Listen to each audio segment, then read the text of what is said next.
Innocent Begré, président de l'Association ivoirienne des journalistes et communicateurs catholiques. Je suis Joël Dali, je suis journaliste au quotidien L'Avenir. Jean-Mélène Biti, journaliste à Radio de la Paix, par ailleurs journaliste de l'Association des journalistes catholiques de Côte d'Ivoire. Elvire Cadio, Radio Grâce Espoir. C'est un grand plaisir de pouvoir participer à ce Pélégicom. Je suis journaliste et je suis fils de Memli, président fondateur de l'AEJK. Il n'y avait pas meilleur moyen de vivre sa foi avec ses frères et sœurs. L'œuvre de Dieu, quand c'est à faire avec foi et engagement, c'est toujours comme ça.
degré, Joël Dali, Kakou Flore, Ngouin Bernard, Onané, Pierre Efez, Rachel Sekongo, Stéphane Messi, Tefo Poli, Nanzou Joël, Adou Hervé. Adou Hervé, là-bas. Monsieur, vous êtes là. C'est Père Valentin. Opo. Vous êtes où? Père Henri Opo. Vous mettez après la voiture. Oui. Père Léonce au coin. Adam Diakité. Ali Pied. Christian Kofi. Eno Maria Myriam. Gilles Yao. Jonas Yapo. Marie Carmel. Marie Conan. Olivier Hiro. Raïssa Yao. Sonia Fondi. Là-bas.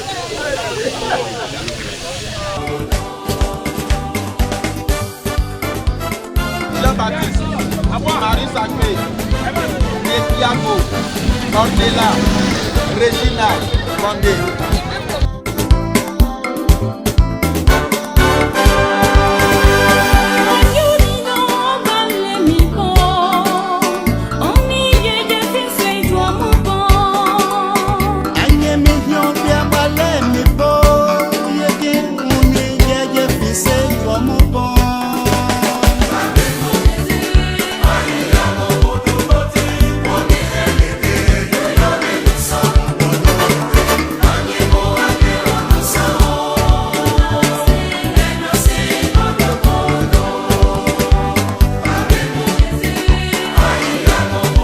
Première station, Jésus est condamné à mort. Nous t'adorons au Christ et nous te bénissons parce que tu as racheté le monde par ta sainte croix. Fait de vie, carême, un chemin de cœur. Pendant le carême, 3 amis, David, Sarah et Samuel, décident de vivre pleinement cette période en pratiquant le jeûne, la prière et la charité. Chacun choisit un engagement personnel. David veut arrêter de dire du mal des autres et apprendre à pardonner. Sarah décide de se consacrer du temps aux plus démunis en servant dans un refuge. Samuel s'engage à prier chaque jour et à mieux comprendre la parole de Dieu. Au fil des semaines, il rencontre des défis. David a du mal à pardonner un ami qui l'a trahi. Sarah est découragée par l'indifférence de certains et Samuel se laisse parfois distraire et oublie sa prière. Un jour, le père Jean Cancan leur raconte l'histoire d'un arbre. Ses racines sont la prière, son tronc est le jeûne et ses fruits sont les œuvres de charité. S'il manque une de ces parties, l'arbre devient faible. Inspirés, les 3 amis persévèrent et comprennent que le carême n'est pas une simple privation, mais un chemin vers un cœur renouvelé. Le jour de Pâques, ils réalisent combien cette période les a transformés. David a appris à pardonner, Sarah a vu la joie des personnes aidées et Samuel a découvert la force de la prière.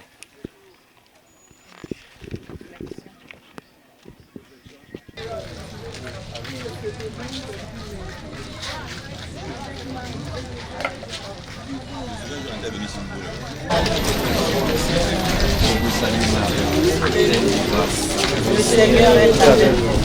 Vous êtes bénie entre les femmes. Et Jésus, le fruit de vos entrailles est béni. Sainte Marie, Mère de Dieu, priez pour nous, pauvres pécheurs, maintenant et à l'heure de notre mort. Cette année est une année particulière pour tous les chrétiens catholiques, notamment les journalistes qui font partie de cette grande famille chrétienne. Et aujourd'hui marque une étape très décisive dans la vie et dans la foi religieuse. Il s'agit du pèlerinage qui est fait en cette période de carême. Alors les chrétiens catholiques, notamment les journalistes et communicateurs, ont pris un temps pour marcher à la suite du Christ. Alors aujourd'hui, nous avons plusieurs étapes qui marquent ce grand rendez-vous de la foi. D'abord, nous sommes arrivés ici à Memni où nous sommes en train de faire un cheminement de 4 stations où nous partageons des faits de vie. Et il y a des réflexions basées sur des textes bibliques qui vont permettre à chacun de mûrir encore plus sa foi. Et après cela, nous aurons une mise en commun au sein de la paroisse et un enseignement qui sera dit avant de pouvoir faire la messe et un partage. Bien sûr, nous n'allons pas nous quitter comme ça, nous aurons un temps d'adoration pour encore confier notre pays, confier nos vies au Seigneur. Et je pense que c'est un bon moment de recueillement où tous les chrétiens catholiques doivent également le faire régulièrement pour encore mûrir et agrandir leur foi. Nous ne sommes qu'heureux pour cette année encore qui mobilise assez de journalistes et c'est vraiment un grand moment de spiritualité pour nous et nous en sommes fiers.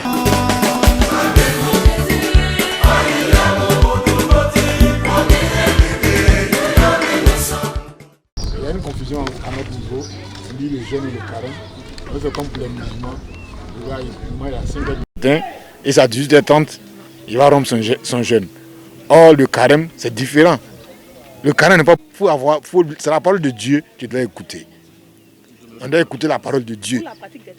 Voilà, la parole de Dieu, c'est ça qui fait le carême. Je connais Suleiman Mathieu, le père Sey Mambo.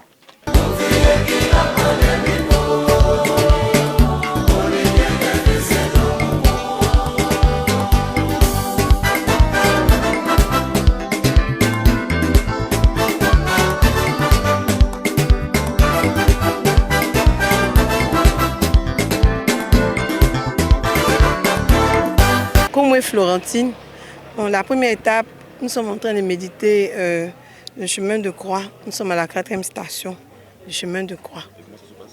Ça se passe bien. On médite sur les faits de vie, on répond aux questions à l'appui de la parole de Dieu. On fait des petites choses, n'est-ce pas? Oui. Alors, notre soeur, son exemple est édifiant. L'exemple est édifiant. Maintenant, Isaïe dit quoi? Isaïe nous dit ici, pour ce que la sœur a fait, pour ce que nous faisons nous tous d'ailleurs, Isaïe dit quoi? Qui peut retrouver la phrase exacte qui correspond à l'exemple type même de notre sœur. Il dit, le jeune qui me plaît là, moi, je dis, le jeune que je... Oui. Faire tomber les chaînes injustes, délier les liens du joug, envoyer libre les opprimés et briser tous les jours. N'est-ce pas partager ton pain avec celui qui a faim, recueillir chez toi les pauvres sans abri, couvrir celui que tu vois nu et ne pas détourner de celui qui est ta propre chair. Ésaïe 58, versets 6 à 7. Je me présente au nom de Babi Kadi. Hervé Macré. Voilà. Le nom du groupe, c'est le groupe Père Akbo. Henri Akbo.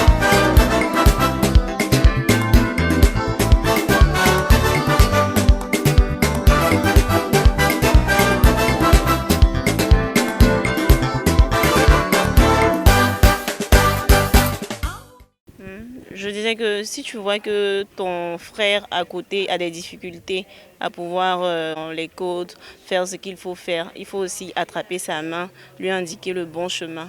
Je pense que c'est aussi ça la signification du ensemble.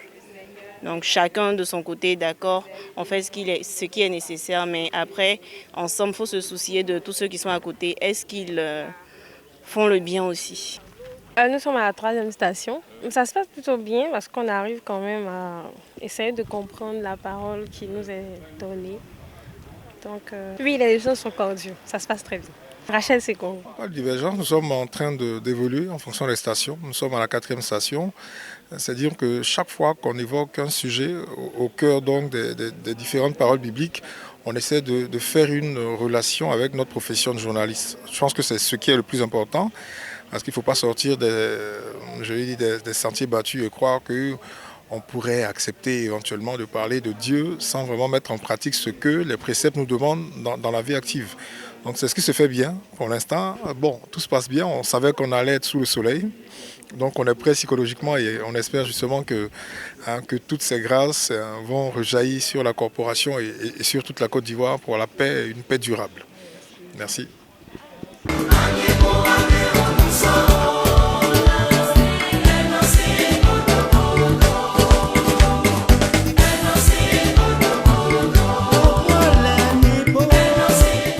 J'ai participé, je crois, à 4 éditions.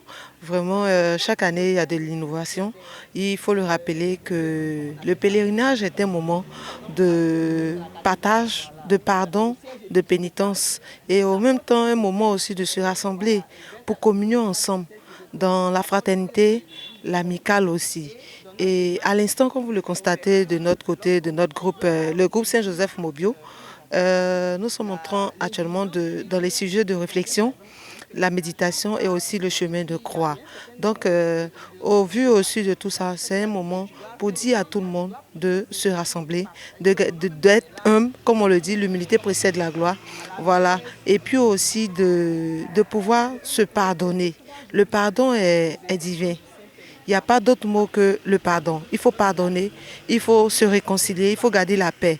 Nous sommes à l'approche des élections 2025, les élections présidentielles. C'est aussi un moment pour nous de dire haut et fort à nos autorités de s'asseoir, discuter et se comprendre et ensemble aller devant avec une paix vraiment de bonté, de gaieté, de fierté. Pour que nous, Ivoiriens, nous enfants du pays, nous enfants ivoiriens, la paix existe. Comme le père fondateur le disait dans le passé, la paix n'est pas un vain mot, mais c'est un comportement. Ensemble, nous devenons plus forts et plus braves. Merci à Ecclesia TV et puis bon pèlerinage à tout le monde.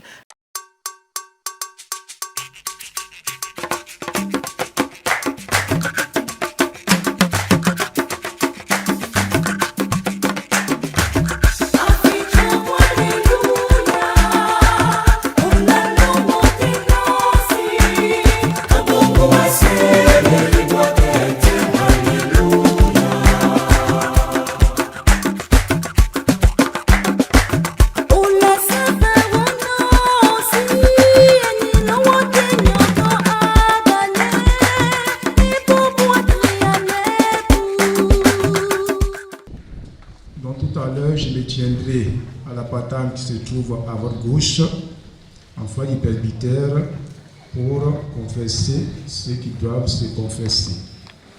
Pour qu'on puisse aller vite pour la confession, étant donné le nombre et le programme à suivre, vous partez derrière vous, se trouvent des feuilles. Chacun prend une feuille, il fait son examen de conscience, il écrit ses péchés sur la feuille.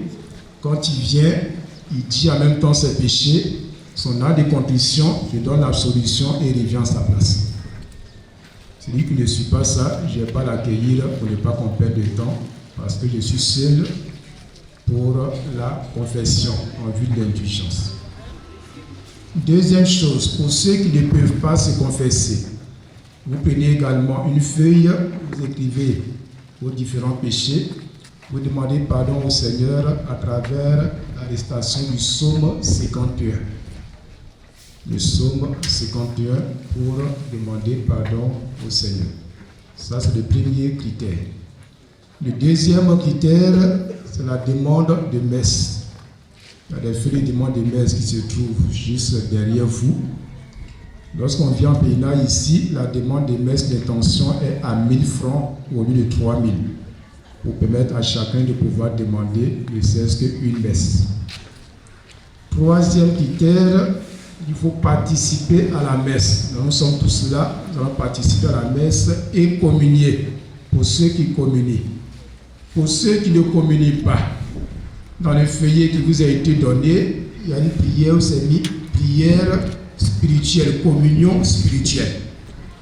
C'est une prière à indulgence. Donc lorsque les gens finissent de communier, nous tous on se met à genoux Ceux qui communient vont dire la prière après communion, qui est également votre livret. Ceux qui ne communient pas, ils vont dire la prière de communion spirituelle. Ça, c'est la troisième chose. La dernière chose, nous allons partir en procession avec la litanie à Saint-Joseph pour passer par la porte sainte. C'est la dernière étape pour obtenir l'indulgence plénière. Les critères d'indulgence plénière étant donnés, je rappelle qu'on peut avoir une indulgence par jour. Donc l'indulgence plénière se demande soit pour soi-même ou bien pour un défunt. Je rappelle, l'indulgence plénière se demande pour soi-même ou pour un défunt. Vous prenez également une feuille derrière, vous écrivez le nom de la personne qui doit recevoir l'indulgence plénière. Si c'est vous-même, vous mettez votre nom. Si c'est un défunt, vous mettez juste le nom du défunt. Et vous déposez cette feuille dans les deux corbeilles qui se trouvent là, parce qu'on va les déposer pendant la messe devant l'autel. Dernière chose, quand nous sommes dans un sanctuaire dédié à Saint-Joseph, peut-être que vous avez une intention que vous voulez confier à Saint-Joseph de manière spéciale. Vous prenez également une feuille, vous écrivez cette intention. Lorsqu'on fera la procession pour passer devant Saint-Joseph, il y a une corbeille qui se trouve là, vous déposez également dans cette corbeille. Je reprends une dernière fois avant qu'on puisse entrer dans notre temps de pèlerinage. Nous sommes là pour notre pèlerinage, mais également pour recevoir l'indulgence plénière. Le premier critère pour l'indulgence plénière, on nous demande la confession. Il faut d'abord regarder ses péchés et se confesser. Étant donné que nous sommes missionnaires de la miséricorde et qu'ici je suis seul, pour nous permettre à tous de pouvoir passer rapidement, vous prenez une feuille, vous faites votre examen de conscience, vous écrivez vos péchés dessus. Lorsque vous venez, vous dites ce que vous avez écrit.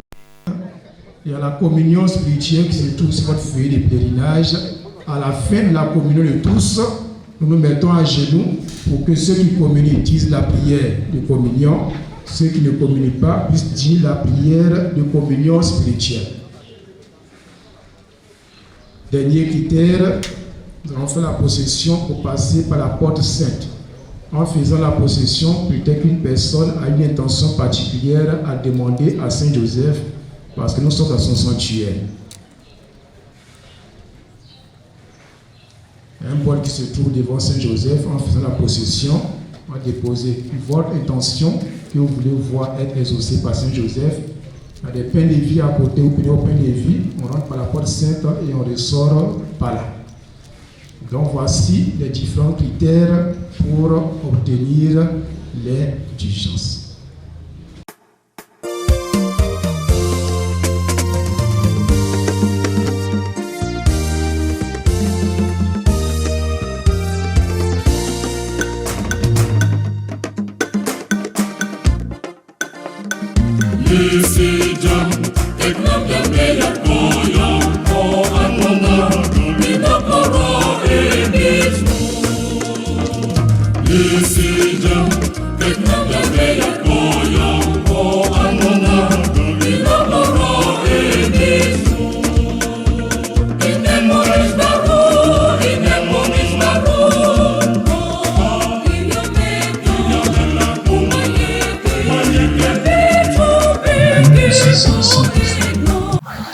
Merci au révérend Père Augustin Rayou. Nous pouvons nous rasseoir.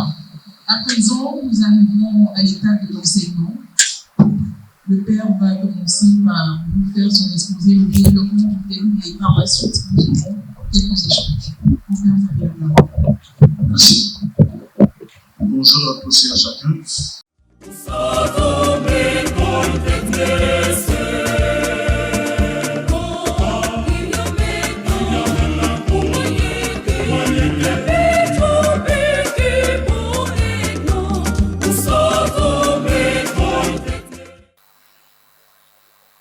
Annoncer l'évangile.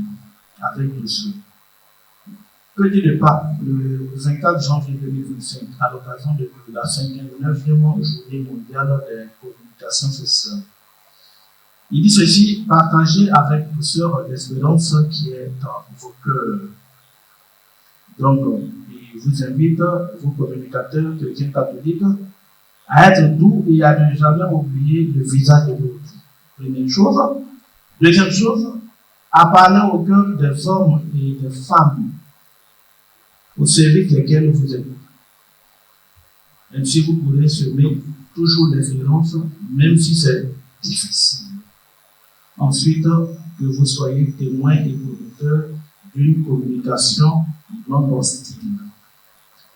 Donc, à partir de cette invitation du pape, je crois que nous sommes appelés tout au long de cette année, mais pas seulement pour l'année 2025, bien au-delà de cela, dans ce que nous faisons pour que l'évangile puisse vraiment toucher le maximum d'individus, que nous puissions intégrer cette recommandation du pape-là, qui s'appuie sur ce passage biblique, à faire de sorte que nous soyons dans un monde où les gens vivent en bonne convivialité.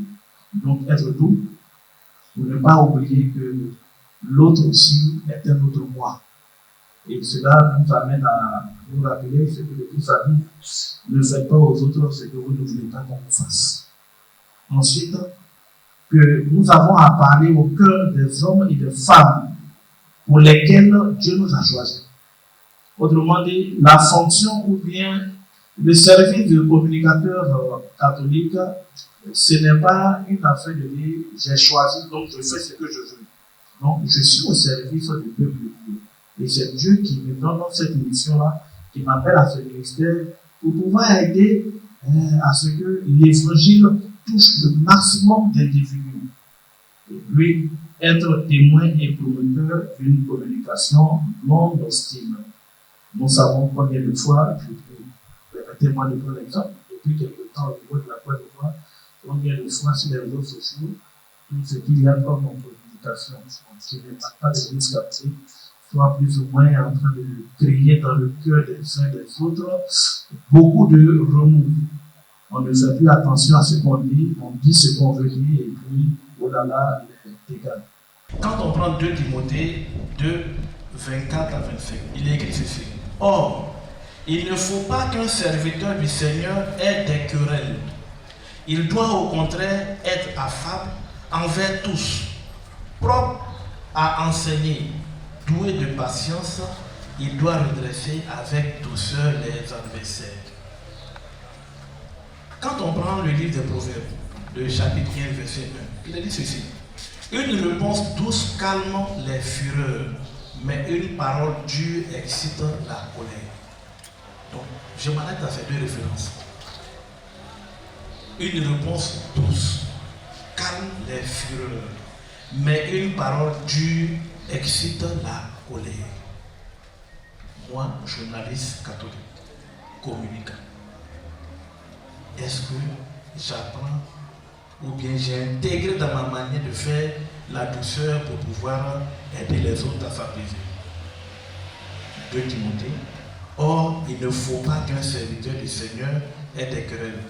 Là, je parle pour faire, c'est pas pour nous les prêtres, quand on dit serviteur, vous êtes dedans aussi. Donc, j'ai pris cette référence pour que, si vous l'appliquez, car bien souvent, dans la Bible, quand on parle de serviteur, on dit ouais, c'est les prêtres. Mais n'oubliez pas que par le baptême, vous êtes aussi prêtres pour faire des rois. Donc, ce grand ministère que nous avons, ce grand sacerdoce-là, vous avez votre rôle à jouer. Or, il ne faut pas qu'un serviteur du Seigneur ait des querelles. Il doit au contraire être affable envers tous, propre à enseigner, doué de patience. Il doit redresser avec douceur les adversaires. Je m'arrête là pour que nous puissions échanger. Merci au Père Augustin Alou. Alors, avant de passer aux échanges, nous allons permettre de nous gratifier de chants, histoire de faire un intermède avant de passer aux questions.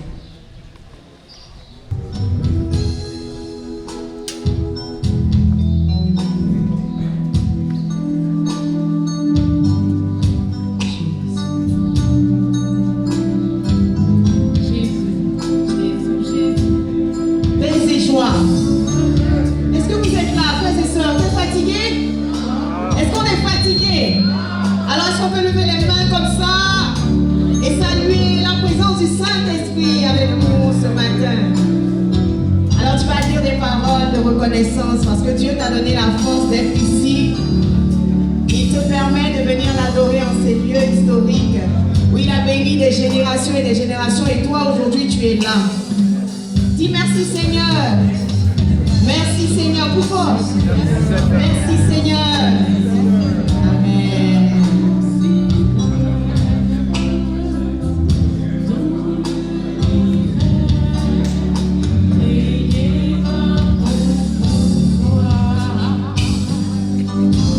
Le ciel d'azur, les éclairs, le tonnerre, le clair matin ou les ombres du soir. De tout mon être alors s'élève un chant.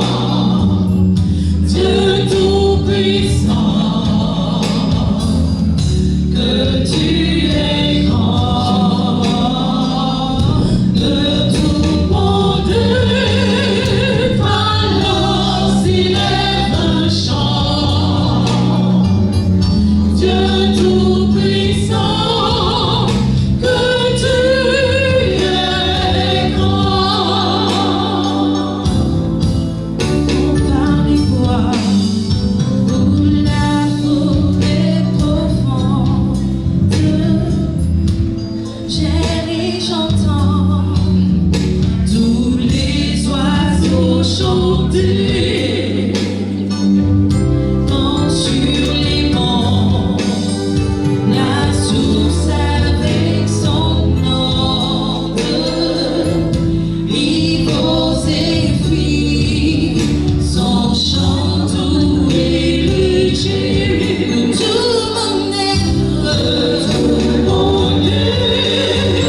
alors s'élève un chant. Mais Dieu tout-puissant,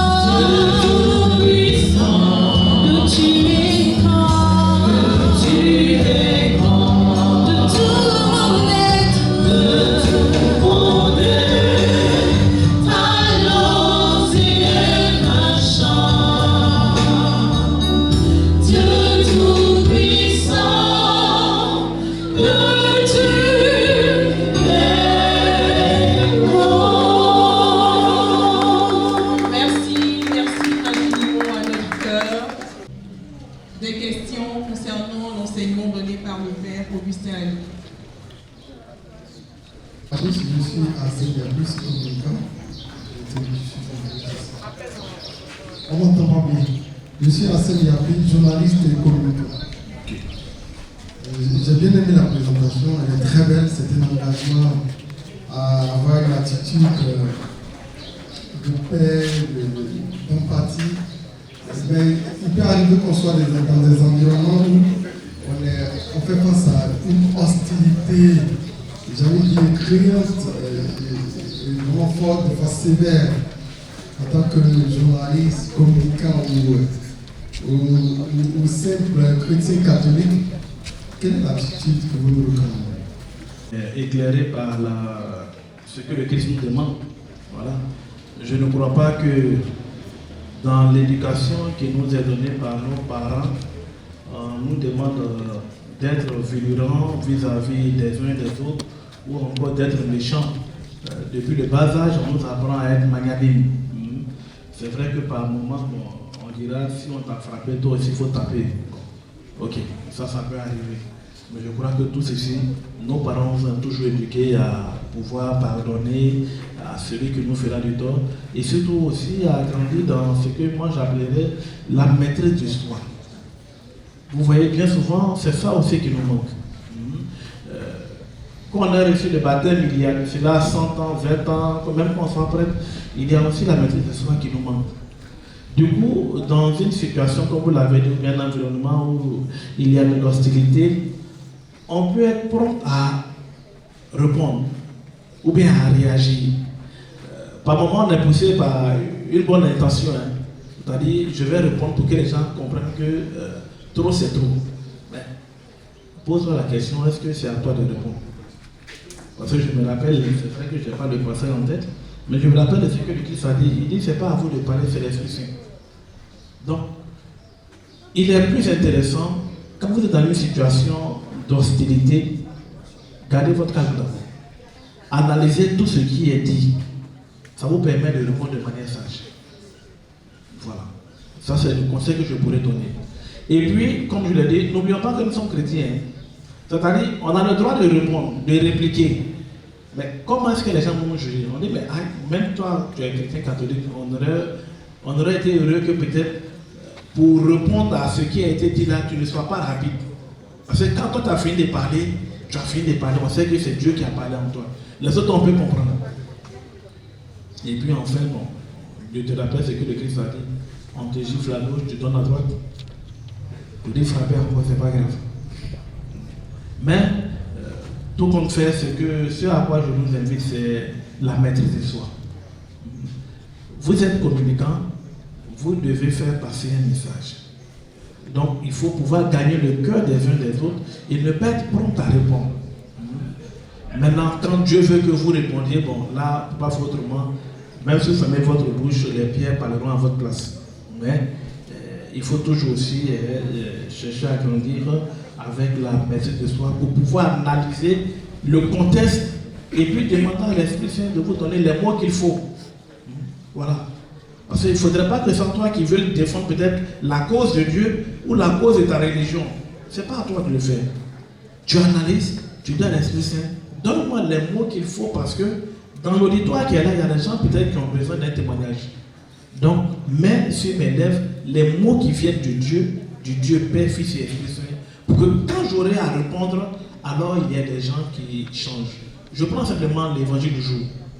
Mais on a envoyé des gens aller prendre Jésus-Christ pour le mettre en prison. Mais les mêmes gardes là qu'on a envoyé, qu'est-ce qu'ils ont dit? Jamais un homme n'a parlé comme ce monsieur. On ne peut pas l'arrêter.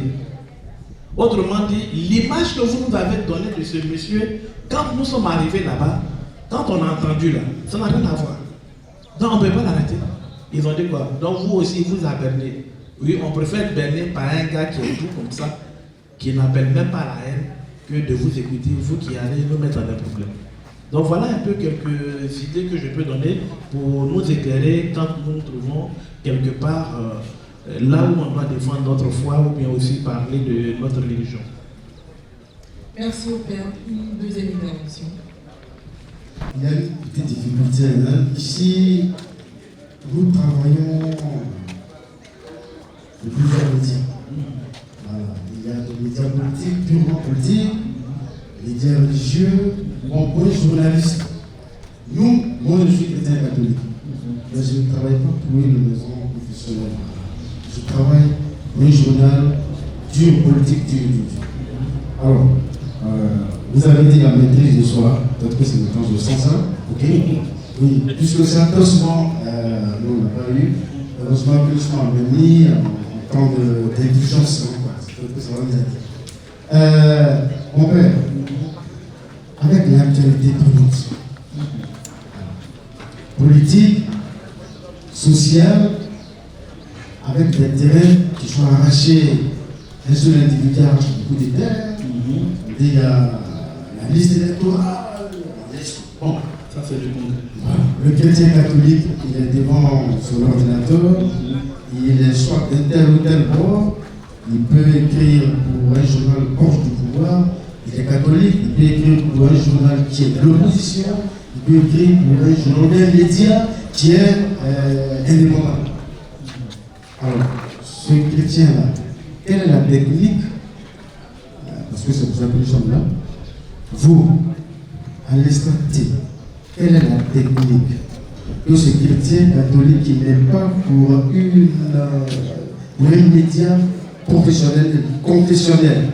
Parce que quand c'est confessionnel, c'est encore on peut mesurer. Pour ceux qui sont pas de la confession. Ce qu'on a fait là, comment est-ce qu'on peut rattraper ça? Et puis, aujourd'hui, quelle est la technique? Comment je sors d'ici? Je suis en face d'un sujet que je dois traiter immédiatement, je dois donner l'information en même temps. Comment est-ce que je vais?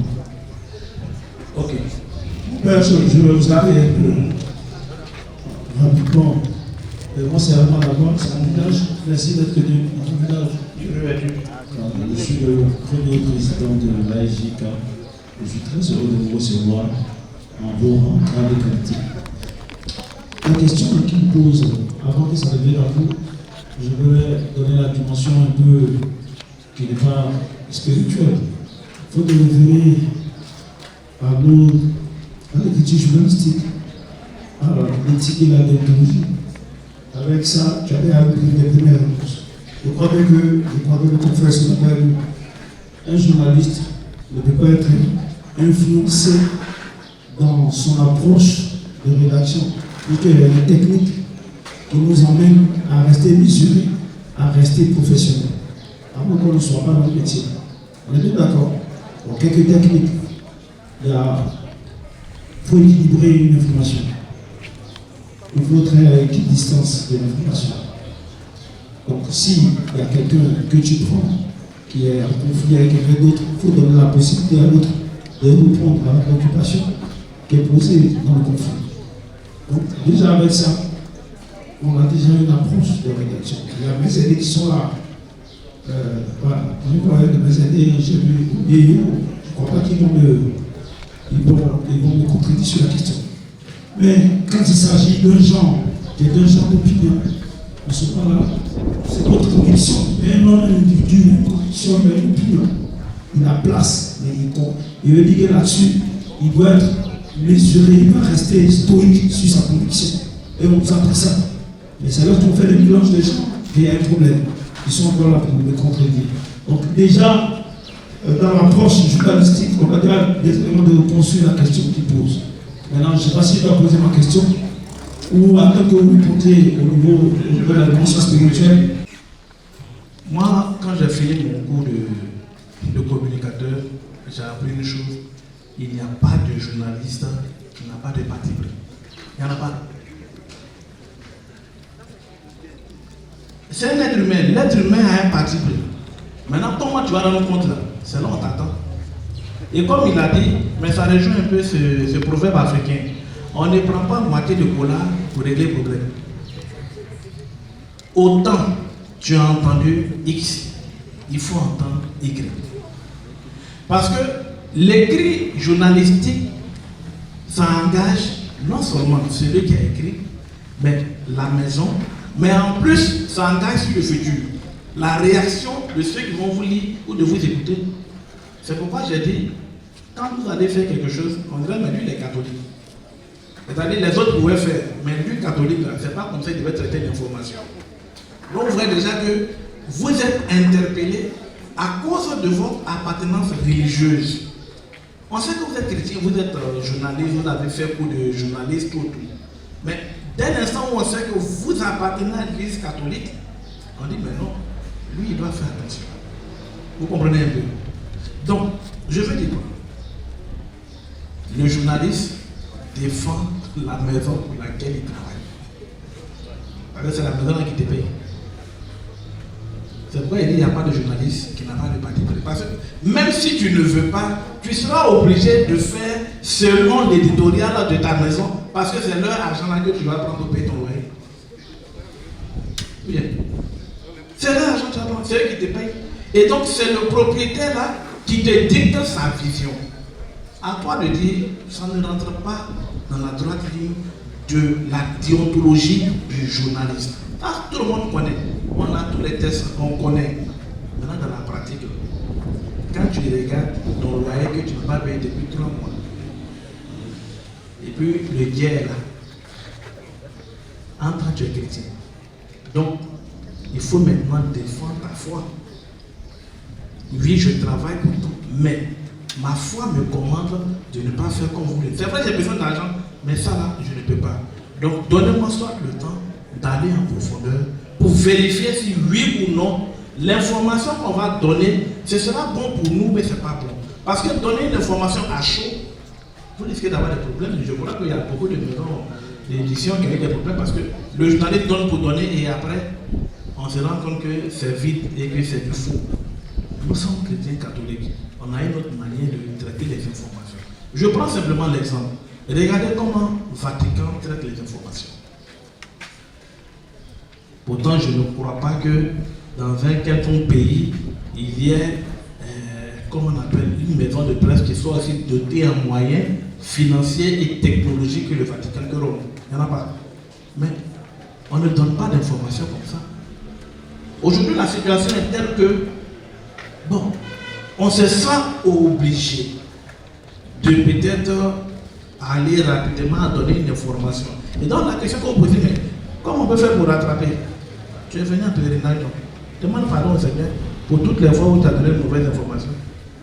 Pour toutes les fois où c'est l'argent qui t'a intéressé. C'est ça l'indulgence. Seigneur, vraiment, je demande pardon, je profite pour demander pardon et je voudrais que tu m'aides pour prochainement à bien faire ce pourquoi tu as voulu que je sois journaliste. Que vous apparteniez à une agence confessionnelle ou pas. Mais comme je le dis, dès l'instant où vous êtes chrétien catholique, dites-vous que vous portez une casquette. C'est ça que les gens regarderont. C'est ça que les gens regarderont. Vous imaginez un prêtre en train de traiter une information comme vous la traitez là. On y arrive. Bon, allons, prenons l'exemple, comme on prend l'exemple concret. C'est l'année passée, nous, la réaction du directeur de voilà. Bon, on débat. Vous voyez. Donc, par rapport, on a dit, c'est vrai, il a raison, hein, mais vous voyez. C'est le même attitude. Il a raison, hein, parce que c'est pratiquement ce que nous tous on a pensé. Mais, lui, il aurait regardé pour un mais. C'est le mais là qui pose problème. Donc vous voyez que, quelle que soit la maison d'édition ou bien la presse à laquelle vous appartenez, le traitement de l'information va vous demander vraiment de faire beaucoup attention. Maintenant, comme l'a dit Herman avant, il y a votre opinion à vous que vous pourrez donner, mais qui ne doit pas engager peut-être votre religion ou bien votre presse. Lui, je me suis beaucoup sur la fameuse émission, voilà. Mais il donne par moment son point de vue, et quand il donne, c'est pas forcément en tant que chrétien, il donne en tant que quelqu'un qui vit dans une société et qui est en train de subir quelque chose. Vous comprenez? Là, quand on le juge, la personne dira non, il est catholique, puis il parle comme ça. Mais le jour où il va se mettre pour dire non, moi, Herman Aboua, chrétien catholique, je dis ça, vous voyez que ça porte un autre cachet. Ça porte un autre cachet. Donc, vous, quand vous jouez votre rôle, ben, il faut pouvoir comprendre que les gens vont vous juger par rapport, soit au fait que bon, vous êtes un journaliste, donc vous n'avez pas d'éthique religieuse, ou bien vous êtes journaliste, mais étant catholique, on dira bon, c'est vrai, mais lui, il pourrait faire la différence avec les autres journalistes. Voilà un peu ce que je peux vous donner comme conseil. Maintenant, pour les erreurs passées, il y a une urgence. Alors, si vous voulez me subir, je voudrais vous rendre sur l'Ecclésia ou bien alors la Côte-G.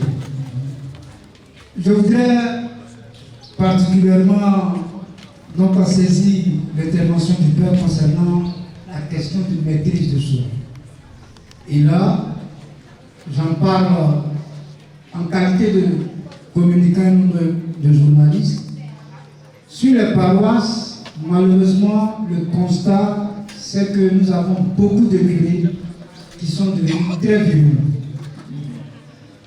Beaucoup de curés qui sont devenus très virulents à l'embon. Et c'est manifestement adressé contre les communicants. Pour des questions d'incompréhension qui pourraient peut-être se résoudre à sacristie bien après la messe, on voit malheureusement de plus en plus de curés qui font des remarques en public, en pleine messe, et c'est malheureusement désobligeant. Et quand on arrive sur des paroisses, on dit bon, on veut voir le public, on dit c'est lui que tu vas aller voir, c'est vraiment pas gratifiant. Et donc là, je saisis vraiment l'opportunité.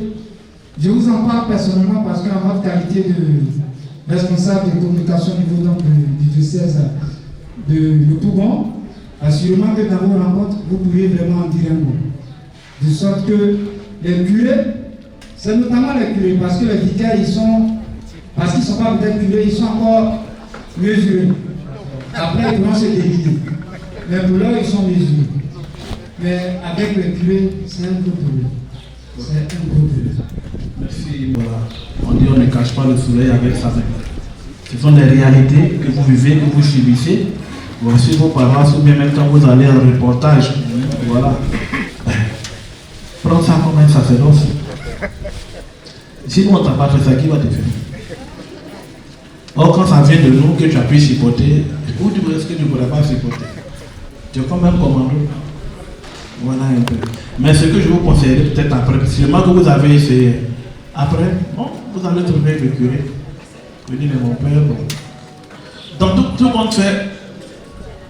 Je ne dis pas que le père Amout et moi nous sommes meilleurs. Mais vous savez, on a la manière de voir la société et de voir les relations interpersonnelles.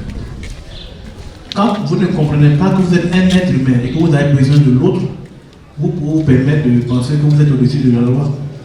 Et ce que nous reprochons aux politiques, là, nous on fait la même chose dans notre église aussi. C'est-à-dire, on peut les critiquer comme on veut, mais il faut qu'on puisse l'appliquer dans notre relation interpersonnelle. Nul n'est ni sain ou bien assez intelligent pour penser que parce qu'il a été ordonné prêtre ou bien parce qu'il est marié légalement, alors il est reçu de la mêlée. On va toujours nous ramener à l'humilité. Donc, après, vous pouvez voir le père pour dire, écoutez mon père, on vous dit merci de votre intervention, mais ce que vous avez dit un peu trop fort. On n'a pas apprécié. Et ça, c'est votre droit, c'est ce que Herman disait. C'est votre droit. De lui dire, mon père, ça, je n'ai pas apprécié parce que vous l'avez fait. Vous auriez pu nous appeler pour nous faire des reproches et qu'on allait voir. Et puis, si vraiment il y a eu débordement, alors on peut comprendre qu'en public, vous puissiez avoir ce genre de réaction. Vous comprenez? Donc, dites-vous que vous aussi, vous êtes aussi pour aider les prêtres. Mon frère Géné. Ce n'est pas parce que je suis prêtre ou bien ici curé que j'ai parlé, ça veut dire non. Tu peux m'approcher pour me dire, bon, ça là, vraiment, ça m'a heurté. Ça, c'est ton droit. C'est pour nous aider. À part Jésus-Christ et puis la Vierge Marie, aucun de nous n'est saint. Donc, nous tous, on a besoin de l'un et de l'autre. Une grâce particulière ne fait pas de nous un super homme, en aucun cas. Mais si vous rencontrez ce genre de situation, dites-vous que par amour pour peut-être pour ce prêtre-là, il faut pouvoir l'approcher. Vous lui parlez avec le temps qu'il faut. Et puis, c'est tout. Alors, le Père me rappelle ce qu'on nous dit au séminaire. La grâce n'a jamais supprimé la nature, mais elle la restaure. Il faut que nous soyons objectifs dans le traitement de l'information. C'est pourquoi je vous ai dit, il n'y a pas de journaliste qui n'a pas de parti pris. Nous tous on a parti pris, même nous prêtres. Vous allez écouter nos émouiliers. Toujours il y a une partie là qui est pour nous. C'est pourquoi j'aimais la Bible. Bon, là ça n'est pas de remarque. Mais contre vous. Mais est-ce qu'il n'y a pas de remarque qu'on fait contre le peuple? Ou par moment on devient violent même dans la prêche. Et ça, je crois que le pape nous a interpellé dessus. Pour dire que ce n'est pas ça l'homélie. L'homélie, c'est d'expliquer le texte biblique pour que le fidèle là, il comprenne. Mais ce n'est pas venu de lui dire qu'il est avant. Et lui, mais il sait qu'il est avant. Donc tu me dis rien. Il sait qu'il est avant. Mais comment faire pour qu'il ne soit plus avant? C'est ce qu'on te dit. Maintenant, tu dis non, vous êtes avant, votre façon ne sort plus. Vous voyez que vous avez changé le message de Jésus-Christ. Donc, la vérité, oui, il y a la vérité objective et subjective. Elle est subjective dans le cas où vous pensez que c'est vous qui avez raison. Vous voyez d'un seul œil. Donc, vous ne voulez pas traiter l'information de manière globale et en même temps vous intéresser au cas par cas. Là, vous devenez subjectif. C'est-à-dire, c'est ce que vous voulez là qu'on doit comprendre. Mais non. Voilà. Donc, du coup, bon, même si on prend le cas que j'avais énuméré, dans l'église, il y a des voix autorisées. Vous comprenez? Je vais vous donner une remarque que j'avais faite. C'était une année, il y avait tellement de grèves en Côte d'Ivoire. C'est-à-dire, l'instituteur, c'est là, quand il a fini, lui l'apprend, ainsi de suite. Et puis, j'ai dit à mes fidèles, quand vous allez finir, nous les prêtres, on va faire grève. C'est-à-dire, on va faire 3 jours sans messe. Et puis, c'est qu'on dit, non, nous, on peut faire, mais vous, là, ne faites jamais des grèves. Il dit, mais pourquoi? Non, mon père, le seul jour où il n'y a pas de messe sur la terre, c'est la fin du monde. Il dit, ah. Donc vous connaissez votre importance. Et puis quand vous faites votre parole, vous ne pensez pas aussi à nous. Mais vous voyez que ça m'a interpellé. Vous dites que je ne peux pas m'appuyer sur ma situation à moi pour pouvoir induire le peuple en erreur et me détourner de la mission que Dieu m'a confiée. La vérité subjective. Objectivité. Qu'est-ce que le peuple va gagner? Qu'est-ce que le peuple paye? Je ne regarde pas ma personne. Je vais réagir. Mais quelles seront les conséquences de l'acte que je vais poser? Les voix autorisées sont là. Ok, on fait le coup. Et c'est pourquoi très souvent on dit que l'église est lente à parler. Oui, mais vous pensez que nous, on n'entend pas? Ils entendent. On analyse tout. Et puis on cherche comment produire le message qui ne va pas créer trop de révolte. Prenons un exemple simple. Le communiqué de la conférence, dernièrement. Les gens interprétaient comme ils voulaient. Est-ce que dans certains niveaux, on n'a pas dit que l'église est maintenant pour l'opposition? Mais l'église doit être dans l'opposition. Faut vrai. Vous ne répondez pas. Mais l'église prend parti pour le pauvre, pour le privé. Donc l'église est dans l'opposition.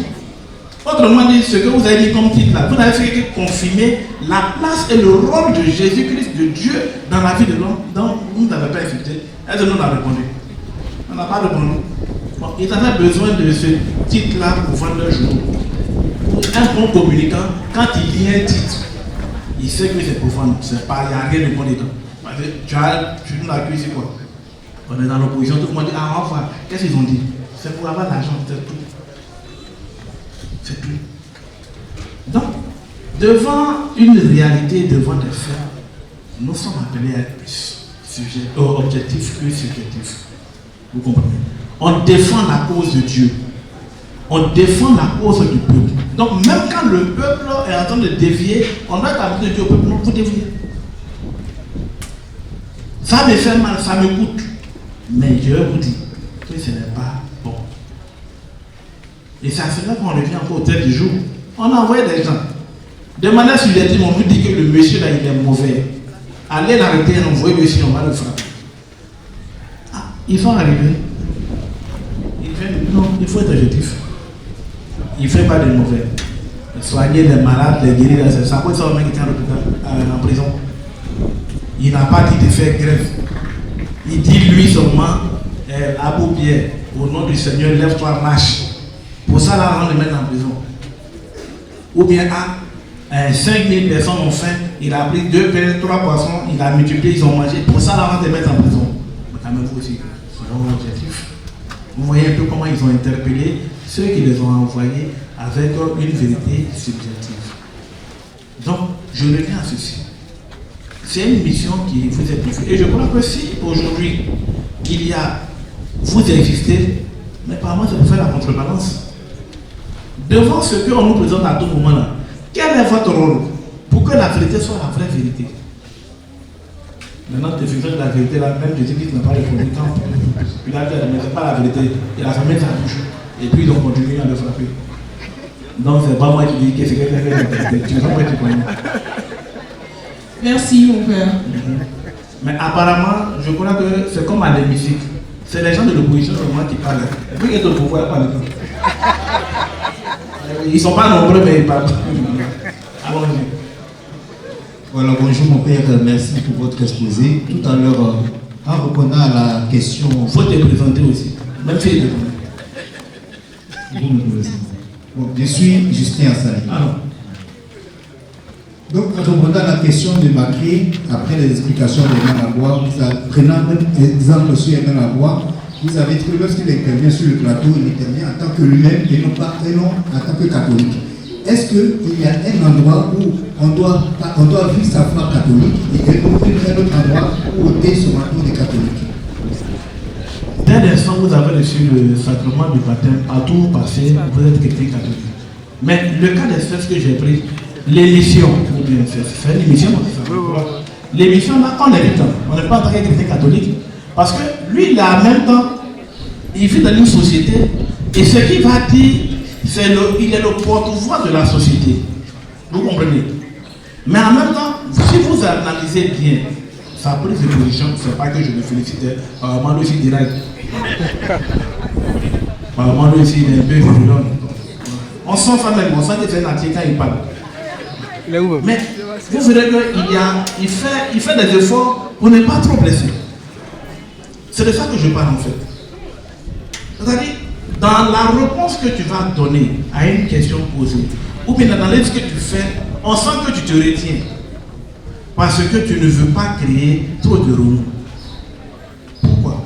L'évangile n'est pas là pour forcément diviser ou bien amener la révolte. L'évangile est là pour prendre conscience. Est-ce que ce que je fais, ce que je dis, c'est juste? Donc lui, Herman Aboua, quand il est invité, ce n'est pas très catholique qu'il est invité. Parce qu'on va inviter un catholique, ça va appeler. On va appeler un prêtre. Mais jamais à cette émission, vous avez vu un prêtre en train de parler. Parce qu'on se dit que si on appelle un prêtre, il va parler au nom de l'église. Et donc ce qu'il va dire là, ça risque de détériorer un peu la liberté qu'on veut donner aux intervenants. Parce que le prêtre va vous décadrer. Il va dire vous avez raison, mais. Donc il décadre, donc on dit bon, ceux-là on va appeler les Manaboua, les Assalés, c'est la même qui sont chrétiens. Voilà, ils en ont dans leur. Il faut qu'ils disent ce qu'ils pensent et qui est peut-être la pensée de beaucoup de personnes. Voilà un peu ce que je veux dire. Mais il n'y a pas de lieu pour dire bon, comme moi, Herman Aboua, ici venu que c'est une affaire de télévision, donc j'enlève ma casquette de chrétien. Dans tous les cas, le sacrement de baptême, c'est une marque indélébile. C'est par rapport à ça que tu seras jugé. Donc lui ne peut pas se permettre d'inciter les gens à la révolte par rapport à ce qu'il a remarqué, mais il va le dire de manière intelligente.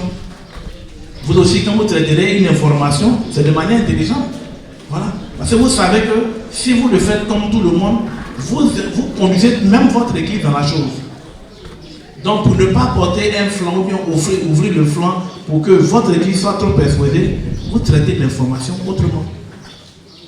Du coup, et c'est là que je termine, quand un journaliste catholique est en train de commenter un événement, c'est différent de l'autre. C'est-à-dire, vous avez votre manière de parler, on sait que ça là c'est chrétien. Même quand on voit les lectures.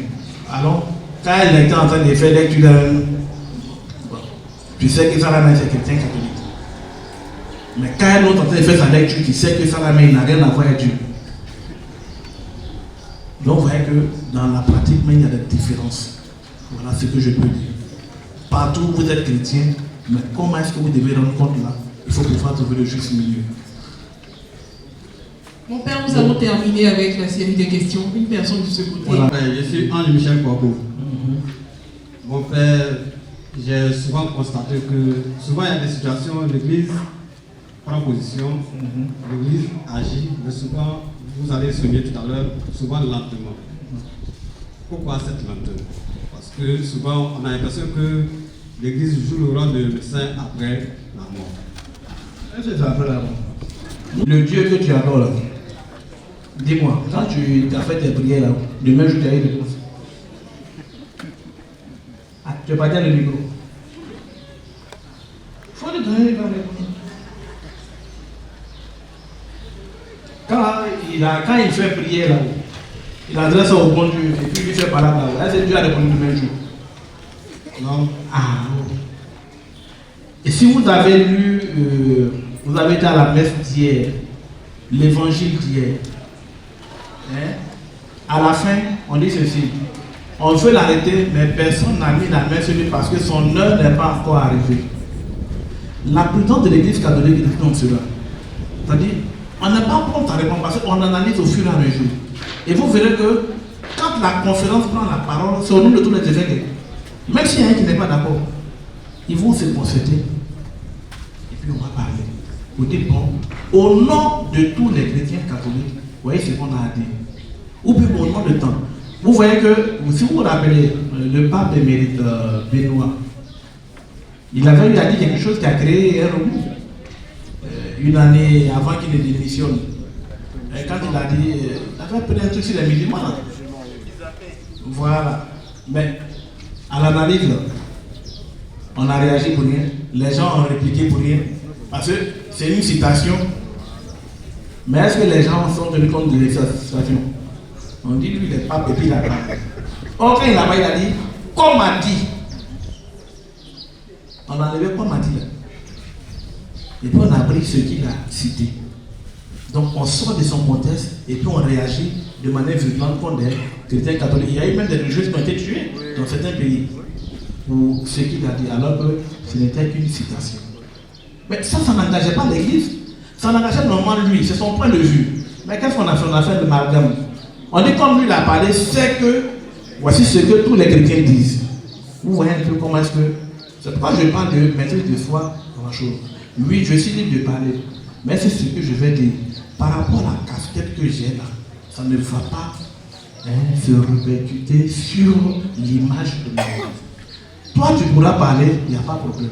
Mais si le père Aboud parle, même la même phrase qui a été dite là, c'est lui qui a un problème. Vous voyez. Donc, si nous sommes là, ce n'est pas parce qu'on n'a pas envie de parler, mais c'est pour pouvoir trouver le juste milieu, pour pouvoir aider les gens à comprendre. Voilà un peu pourquoi est-ce que l'Église est par moments lente. Mais quand le moment arrive, elle parle.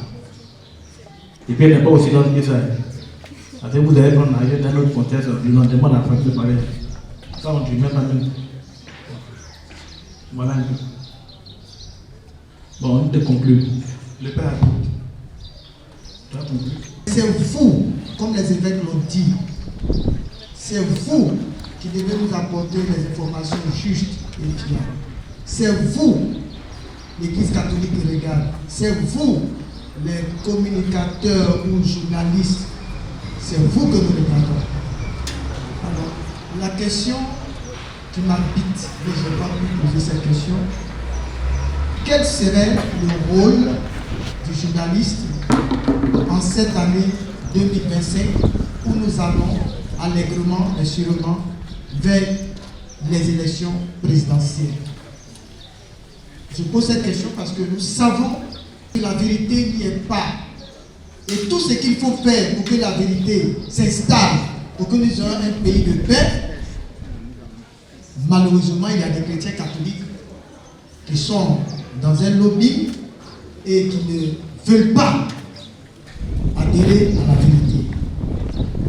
Alors vous, je suis très heureux de vous voir dans mon village ici et je pense que la grâce du Christ, qui est la grâce de la vérité, va vous habiter. Comme le conférencier a dit, dans l'objectivité et dans la subjectivité aussi, les deux sens. Parce que vous parlez de l'Église qui est lente, mais l'Église est très prudente. Même moi, l'abbé Pierre, je suis en fonction dans une institution, mais je n'ai pas le droit de parler, même s'il y a un sujet brûlant qui concerne ma structure. Je vais toujours me référer à mon vicaire général et qui va me dire rencontre l'archevêque. Et ça va prendre un certain temps. C'est lent, mais c'est prudent. Et quand quelque chose sort de là, c'est propre. Vous ne voyez pas les gens qui font des sorties hasardeuses là, suivant mon regard. Ils sont chrétiens catholiques, hein, malheureusement. Il suffit que quelqu'un touche quelque chose là-bas, ils viennent à l'écran, ils parlent. Mais toujours, on ne vous dit pas, hein, mais en sourdine, ils sont rattrapés. Qui t'a envoyé là-bas? C'est la prudence. La deuxième chose que je voulais dire, c'est vous dire merci d'avoir choisi ce village. Et la personne que vous avez choisie comme conférencier, c'est son domaine, c'est son ensemble de définitions, c'est là où il mange. Vous avez vu, il a donné la chose succinctement. À partir, il n'a pas dit ce que lui, Augustin, il aurait souhaité. Il est parti du Saint-Père. Il est parti du Saint-Père. Et ce que le Saint-Père dit, c'est ce que l'Église dit. Il est le vicaire du Christ, c'est ce que l'Église dit. Et ce que l'Église a dit, c'est ce qui concerne les journalistes catholiques. Maintenant, c'est à vous d'aller monnayer cela. C'est à vous d'aller travailler cela pour que vous soyez, pour nous, sel et lumière, pour la nouvelle génération à venir, pour une information juste, dans la vérité et dans la transparence. Je vous remercie. Différentes contributions, même si je sais que certains sont restés sur leur faim, il y a encore des questions à poser, on ne finira jamais de parler, de partager, de faire des contributions. Merci au Père Pierre Aboud pour son intervention, pour sa participation.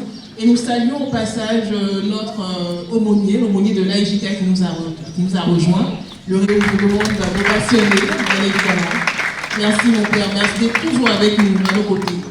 Un mot.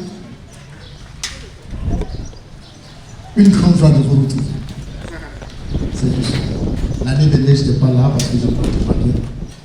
Et cette année, c'est une grande joie que je suis venu avec vous, entre nous, parlant le même langage, vivant les mêmes expériences, les mêmes joies, les mêmes difficultés, mais aussi partageant la même foi, la foi en Jésus-Christ.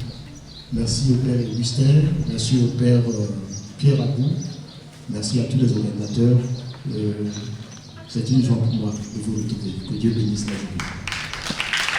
En attendant la préparation de la messe, nous avons le mystère, le 5e mystère joyeux à faire ensemble avant la messe. Donc après le chant du cœur, nous allons méditer ce mystère-là.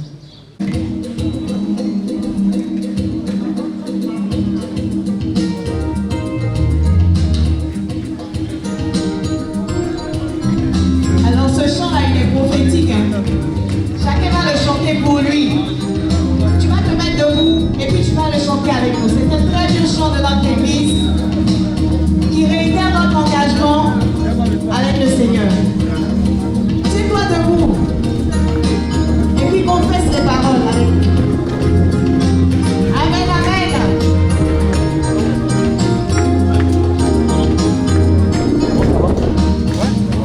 Saisi par le Christ Jésus, je conduis tout droit vers le but. Pour lui, j'ai tout sacrifié comme pour moi il s'est livré. Encore une fois. Saisi par le Christ Jésus, je conduis tout droit vers le but. Pour lui, j'ai tout sacrifié comme pour moi il s'est livré. Un jour Seigneur, dans mes mains saisies, tu m'as choisi et je t'ai suivi. Saisi par le Christ Jésus, je cours tout droit vers le but. Pour lui, j'ai tout sacrifié car pour moi il s'est livré. Tous mes péchés me sont pardonnés, puisque je vois ma vie a changé.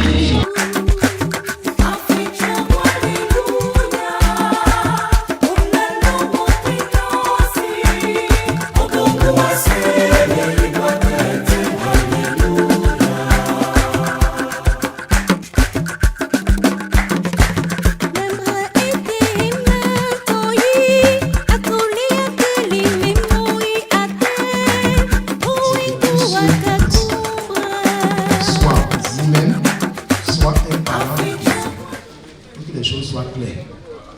On demande indulgence soit pour soi-même, c'est son nom, mais ou pour un parent de faire. Ce n'est pas 2 personnes, ce n'est pas 3 personnes, ce n'est pas pour ton enfant qui vit. Non, non, non. C'est toi-même ou un parent de faire.